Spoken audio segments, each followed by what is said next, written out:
ছেউড়িয়া রাস্তায় সব কিছু শেষ হয়ে গেল আজকে, সব কিছু শেষ। আর কোনো জায়গা নাই, আর কোনো অপশন নাই।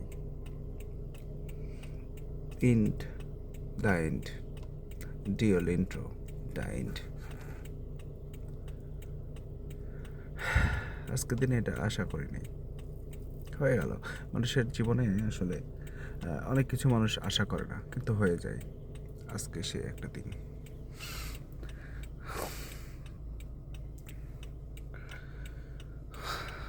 কীভাবে মেনে নেবো বুঝতেছে, প্রচণ্ড ঠান্ডা মেনে নেব, যে আঘাত পেলাম সে আঘাত মেনে নেব, জানি না কী হবে। ভালো থাকুক সে, ভালো থাকুক তার পথ চলা নিয়ে। এখানে আলো নিভু নিভু পড়ছে, আমার জীবনটা এরকম প্রান্তর।